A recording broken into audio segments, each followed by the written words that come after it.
começar a nossa prática, estabelecendo a nossa motivação pura. Uma coisa que nos ajuda a estabelecer essa motivação é visualizarmos acima de nossa cabeça Guru Padmasambhava, inseparável de nosso Rinpoche, ou do nosso Lama, que é a corporificação de todos os Budas, de todas as 10 direções, de todos os 3 tempos. Nós pensamos que nós estamos nos treinando no caminho para alcançarmos a mesma realização que eles têm.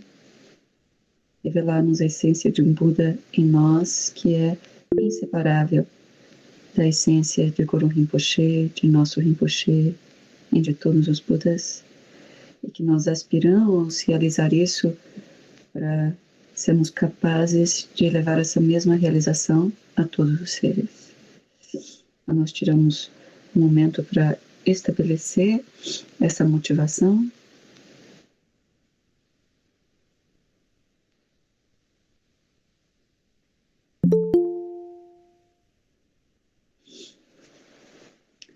Os ensinamentos dizem que a compaixão, na verdade,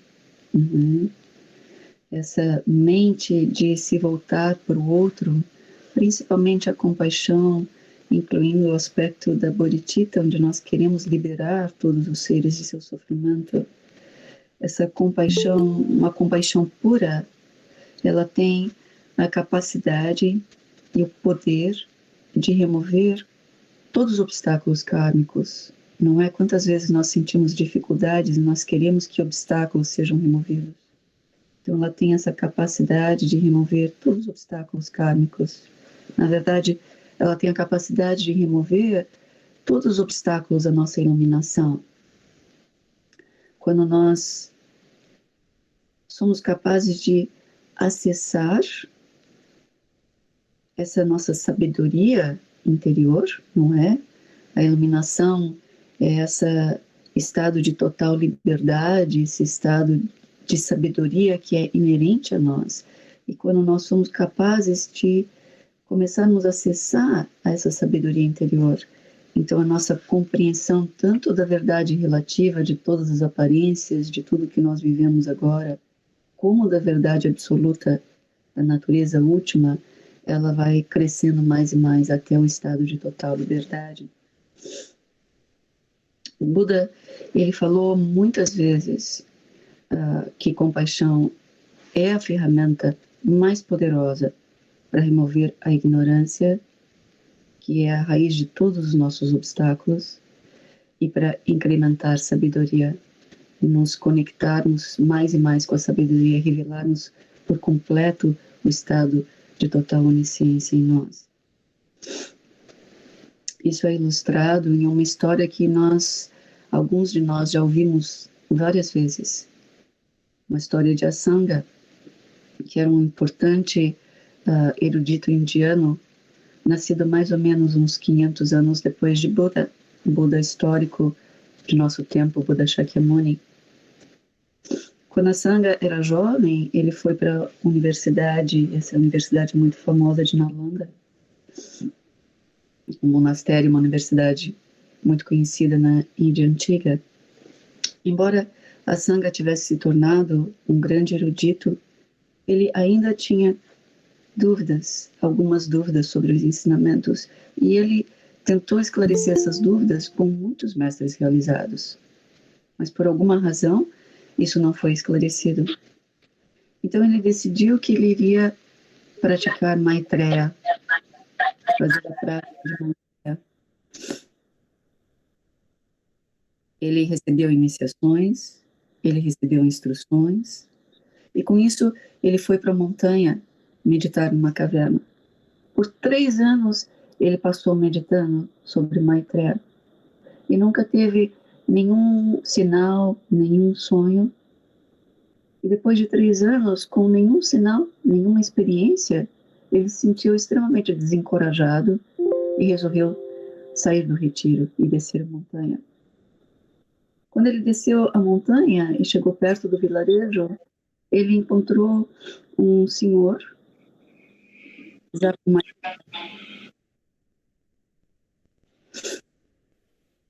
que estava fazendo uma agulha através de friccionar um tecido de seda numa barra cilíndrica de ferro muito grande.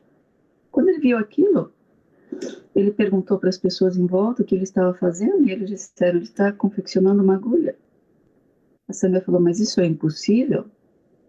Essa barra de ferro é tão grande, com esse movimento tão delicado de friccionar um tecido de seda, como ele vai fazer essa agulha? Mas o próprio senhor que estava fazendo isso disse que com certeza isso era possível e mostrou para ele 3 agulhas que ele já tinha feito. Ele se sentiu tão impressionado com a paciência, a diligência do trabalho daquele senhor, que ele pensou consigo: quão fraca é a minha prática e minha diligência, e ele resolveu retornar para a montanha e fazer mais 3 anos de retiro. Mas durante esses 3 anos, de novo, ele não teve sinais em sua experiência. E de novo se sentiu desencorajado. Quando ele desceu a montanha para ir embora de novo, porque ele sentiu que sua prática não estava funcionando, descendo a montanha, ele percebeu uma goteira perto de uma rocha. E essa goteira, ela tinha uma gota que caía de uma forma muito lenta. Nesse ensinamento em particular, descreve como uma gota quase que a cada hora. Ainda assim, por estar acontecendo há muito tempo, aquela gota fez com que houvesse um buraco na rocha. E ele pensou consigo: até mesmo uma substância como a água é capaz de criar um buraco na rocha se é constante em seu movimento. Então ele resolveu que ele deveria voltar para sua caverna e ser mais diligente em sua prática. Mas, de novo, por mais 3 anos, ele não teve a experiência que ele estava buscando. E, de novo, ele se sentiu totalmente desencorajado. Ele pensou: alguma coisa está errada com a minha prática. E resolveu deixar o retiro e descer a montanha. Nesse dia, nessa vez, quando ele deixou o retiro, descendo a montanha, em determinado momento também ele observou uma parte da montanha que estava abaulada, como um buraco para dentro, mas dessa vez com a impressão de que estava polida, como que brilhante. E ele ficou curioso para saber o que tinha provocado aquilo. E ele ficou parado ali e ele viu que todo dia um pássaro vinha e ele roçava as suas penas, a sua asa, ali naquela parte da rocha. E aquele movimento, depois de muito tempo, foi criando algo abaulado ali na rocha. E de novo ele pensou: até um ser assim tem tanta diligência e consegue movimentar algo como uma rocha. Então ele resolveu voltar de novo para o retiro, fazer mais 3 anos de prática. Mas de novo ele não estava tendo a experiência que ele buscava. E com isso, 12 anos se passaram. E não, quando nós falamos de Asanga, a Sangha é uma figura extremamente importante para nós dentro do budismo. Esse era um erudito que tinha estudado muitos ensinamentos, que tinha muito conhecimento. Ainda assim, ele sentiu que não teve nenhum efeito em sua prática, depois de 12 anos. Então, depois de 12 anos, ele desceu a montanha, e aí, perto do vilarejo, nos arredores do vilarejo, ele viu, como muitos de vocês conhecem a história, um cachorro velho, muito machucado. Quando ele chegou perto, o cachorro quis agredi-lo e latir, e com isso ele viu o quanto ele estava machucado na sua parte inferior, e uma ferida com muitos vermes. E ele se sentiu extremamente movido por aquilo. Ele sentiu uma sincera compaixão, uma grande compaixão pelo sofrimento que aquele cachorro estava passando. Alguns ensinamentos dizem que ele foi até o vilarejo, ele conseguiu uma faca, ele voltou e ele pensou em cortar uma parte, um pedaço pequeno de sua própria carne, para que a hora que ele tirasse os vermes, ele tivesse um lugar para colocá-los. Mas ele pensou consigo, se eu tirar esses vermes com os meus próprios dedos, com a minha própria mão, eles são tão delicados, eles irão morrer. Então, sem pensar em nenhuma outra possibilidade, ele pensou, acho que a única forma de fazer isso seria tirando com a minha própria língua. E ainda sentindo até um pensamento de repulsa, pensando quanto pus havia ali naquela ferida, mas que era a única solução que ele podia encontrar, ele fechou os olhos e tentou com a língua tirar aquelas feridas do cachorro. E quando ele fez isso, a língua dele tocou a terra. E aí ele tentou várias vezes encontrar a ferida do cachorro, mas sempre tocava a terra. Com isso, ele abriu os olhos, finalmente, e o cachorro havia desaparecido, Maitreya estava ali. De um lado, ele ficou extremamente movido pela presença de Maitreya, e de outro lado, ele também ficou muito bravo, porque ele disse, por tanto tempo eu meditei e você nunca apareceu para mim. E agora, depois de 2 anos em que eu desisti da minha prática, 12 anos que eu desisti da minha prática, você aparece. E Maitreya respondeu que ele sempre teve compaixão por ele, e que desde o primeiro dia que ele havia chegado na caverna, ele sempre esteve presente com ele, mas que até esse momento seus obscurecimentos bloquearam sua visão. E que agora o poder da compaixão que ele havia sentido foi capaz de remover os obscurecimentos que ele tinha. Tamanho é o poder da compaixão de remover obscurecimentos, de remover os obstáculos ao caminho da nossa realização, da nossa conexão com o nosso próprio estado de profunda sabedoria e onisciência, onde nossa mente é inseparável da mente de todos os Budas.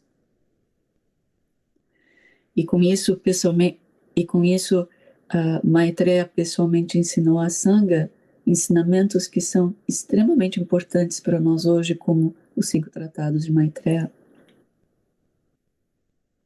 Então, esse ensinamento, alguns ensinamentos contam essa história de Asanga com um ângulo um pouquinho diferente, mas eles nos mostram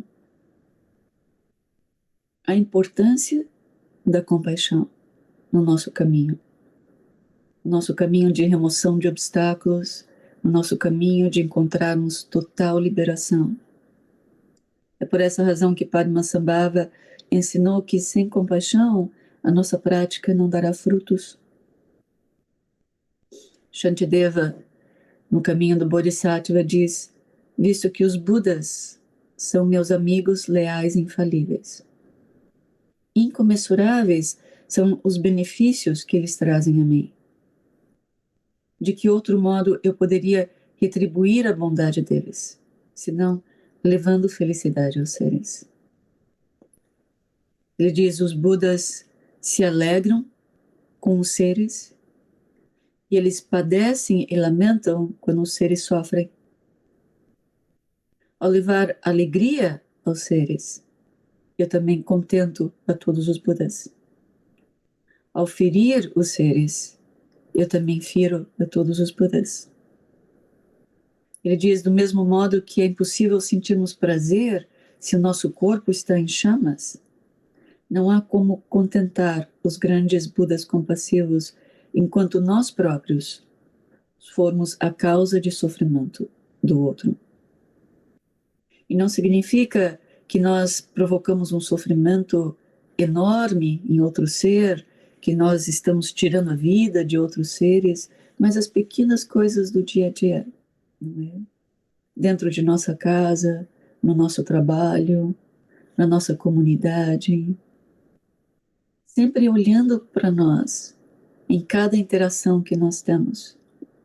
Às vezes nós estamos interagindo com alguém que é uma pessoa desafiadora para nós. Eu sempre me lembro do Lama Rizin, do Botão, que quando ele disse que quando os Dzongzarchense, eles estavam com os Dzongzarchense e uma coisa difícil acontecia, as pessoas estavam se aborrecendo uma com a outra, ele sempre dizia Ninje, Ninje, que é compaixão, tenha compaixão.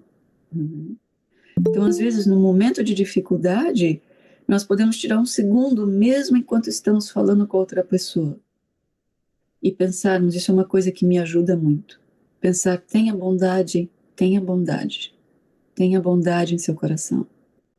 No momento em que nós sentimos uma aversão por uma pessoa que nós vimos na televisão, por alguém no nosso trabalho, por alguém que está conversando conosco, não é? Nós tiramos um segundo enquanto nós estamos ouvindo aquela pessoa que gera em nós tanta aversão e nós pensamos, tenha bondade. Tenha bondade em seu coração. Nós dizemos isso para nós, não é? Para que nós tenhamos bondade em nosso coração. Shantideva também diz, os grandes senhores compassivos consideram a si mesmos, consideram como si mesmos todos os seres, disso não há dúvida. Então ele diz, os Budas consideram todos os seres, talvez esses seres por quem nós tenhamos aversão, como sendo eles mesmos. Então ele diz, aqueles que vejo como seres são Budas eles mesmos. Como posso eu não tratá-los como respeito? Por isso, aconteça o que acontecer, ele diz, eu vou me ater ao caminho virtuoso, procurando encorajar no coração de todos os seres uma atitude de amor recíproco. E aqui um outro aspecto importante, quando nós temos essa atitude de encorajar o que há de positivo no outro, nós fazemos isso sem expectativa. Porque às vezes aquela semente que nós estamos colocando ali, o Rinpoche dizia, talvez vá amadurecer daqui a algumas vidas. Isso é uma história que eu já contei para vários de vocês, uma pessoa que procurou o Rinpoche com uma situação muito difícil de um filho que consumia drogas. E ele dizia que talvez essa situação não ia passar nessa vida, mas que cada oração, cada mantra que ela fizesse, cada ação positiva que ela dedicasse àquele mérito, não seria perdido. Ele dizia o que nós preferimos, que os seres tenham uma semente positiva para colher em algum momento, ou que nós apenas queremos isso para que nós possamos ver o benefício com os nossos próprios olhos. Então ele disse, não é para que nós tenhamos o prazer de ver esse benefício ser realizado, mas para que essa semente esteja presente para esses seres. Shantideva diz, porque quando um prédio está se incendiando, e aqui ele se refere às emoções negativas, não é? Ou uma situação de conflito, ele diz, quando um prédio está se incendiando e as chamas pulam de uma morada para outra, a conduta sábia é apagar e jogar fora a palha e tudo mais que alastra o fogo. Por isso, temerosos de que nosso mérito venha a ser todo consumido por nossas raivas, por nossas emoções negativas, nós devemos imediatamente atirar para longe os apegos da mente e suas negatividades, estupindo as chamas incandescentes do ódio.